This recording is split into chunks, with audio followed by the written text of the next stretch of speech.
perpetrators of this horrific crime. They were both convicted by a jury, and that verdict was returned this morning before Erie County Court Judge Sue Egan. I'm here with homicide prosecutor John Gherkin on my left, and Raise the Age and Vehicular Crimes Bureau Chief Noha El Nakib on my right. They were the trial attorneys. They handled this case since its inception. They did an exceptional job, and we are happy today that we are able to provide some justice for the family of Ramon Carter, as well as his 7-year-old sister, who's now 9. But so on June 21st, 2024, these two teenagers, one was 14 years old and one is 16 years old at the time, they committed this shooting together. They were intending to kill another person, and they killed Ramon Carter. Now, unfortunately, I'm not going to identify the 14-year-old or the 16-year-old by name. I know that their names have been out in the public.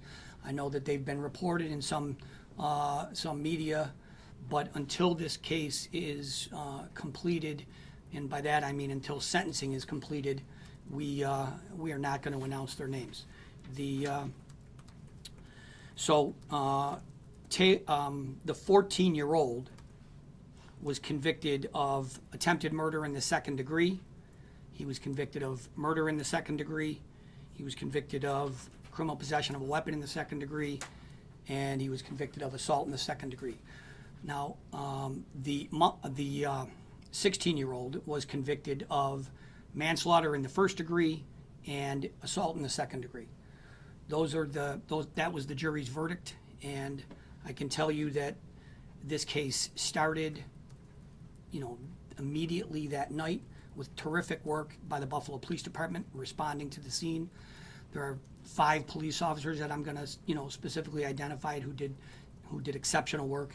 3 of whom, immediately upon arriving to the scene, recognized that Ramon Carter, the 3-year-old little boy, had been shot and was seriously injured. They transported him in their patrol car to Erie County Medical Center, where, unfortunately he was pronounced dead.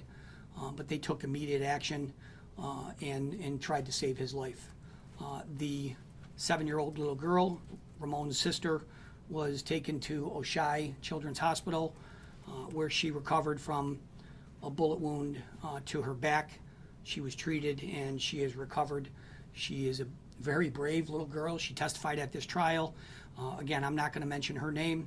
This is a little girl whose brother is gone, and she's been through a tremendous amount of loss and tragedy, and I'm certainly not going to mention her name, but she is a very brave little girl who came into court and testified before this jury.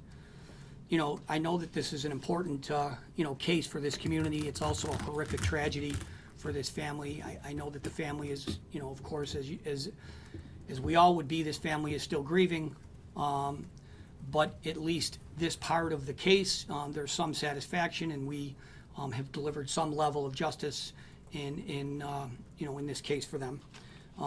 The sentencing date, John, what's the sentencing date? January 20th.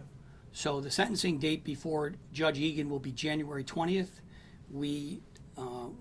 I can tell you that with respect to the 14-year-old, who we refer to as a juvenile offender because of his age, he is subject to a maximum sentence on that murder in the second degree conviction of 15 years to life. That's the maximum sentence.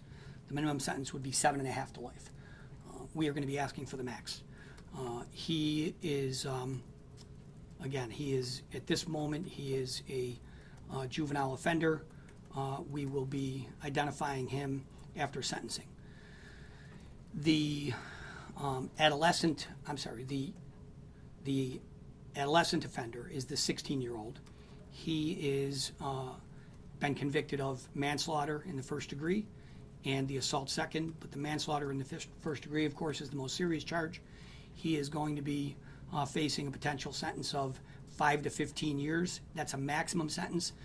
And I should explain the 5 to 15 years with respect to the, I'm sorry, thank you.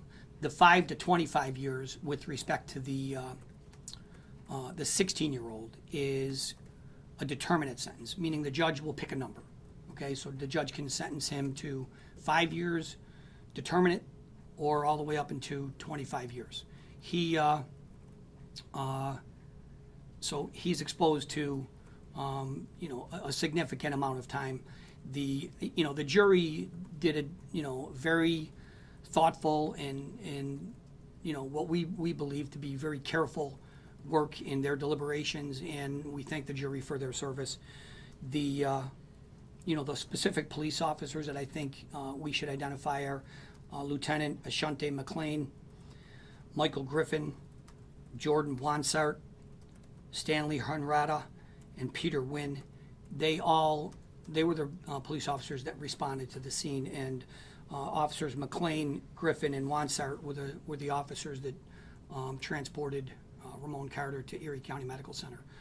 In addition to them, from our office, we had 2 victim advocates that worked, tirelessly with the family. In this case, you can imagine, as I already mentioned, the families are, this is a tremendous loss. The families are devastated, and we can't, we can't do the work that we do without the victim witness advocates, Nicole Hoffa from our office and Kim Rapp from our office.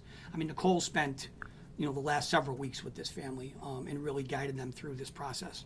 And I think it's important to recognize them. And then finally, we had, there were some important decisions that we had to make early on in this case, and we had great help from our partners in county government. The CPS lab was really called in overnight. This incident happened on a Friday evening. It was 9:30, I think, at night, and the county executive approved work being done on this case by the CPS lab over the weekend that allowed us to bring this to a pretty quick decision and get an indictment on this case within 4 days. So, this is the conclusion of the trial. There was, like I said earlier, John Gherkin and Noha El-Nakib handled this case.